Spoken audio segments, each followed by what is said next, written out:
Well, hello there, welcome back to my channel. This is the Unintentional ASMR Book Club. If you're new here, welcome and thanks for joining in. You're just in time for the bedtime stories. Tonight's book is called Smith of Wootton Major. This book is by J R R Tolkien. This will be the third reading, and I will be continuing from where I left off. It's becoming quite interesting, this book, and I would like to know how it goes. So let's begin. Things went well enough, for at first Nokes did his best, and he had Prentice to help him. Indeed, he learned a lot from him by watching him slyly, though that Nokes never admitted. But in due course, the time for the 24 feast drew near, and Nokes had to think about making the great cake.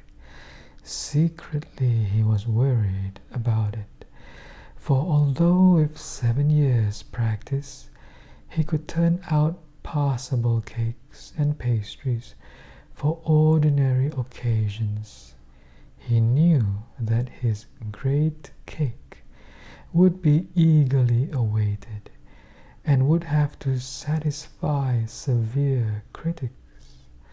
Not only the children, a smaller cake of the same materials and baking had to be provided for those who came to help at the feast.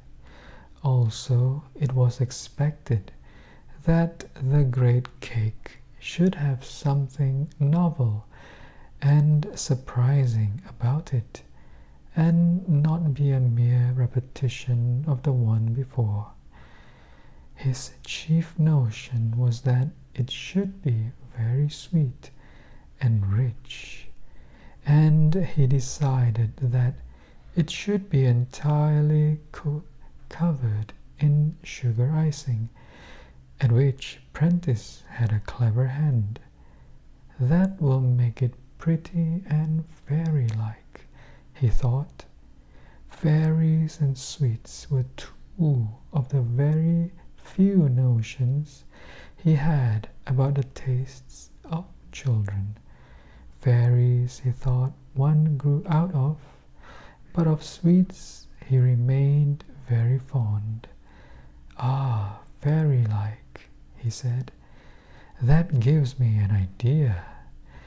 And so it came into his head that he would stick a little doll on a pinnacle in the middle of the cake, dressed all in white, with a little wand in her hand ending in a tinsel star, and Fairy Queen written in pink icing round her feet.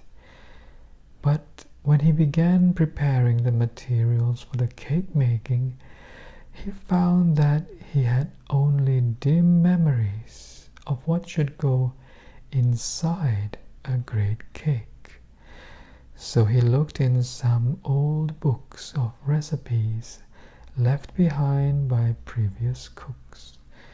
They puzzled him, even when he could make out their handwriting, for they mentioned many things that he had not heard of, and some that he had forgotten and now had no time to get. But he thought he might try one or two of the spices that the books spoke of. He scratched his head and remembered an old black box with several different compartments in which the last cook had once kept spices and other things for special cakes. He had not looked at it since he took over, but after a search he found it on a high shelf in the storeroom. He took it down and blew the dust off the lid, but when he opened it, he found that very little of the spices was left, and they were dry and musty.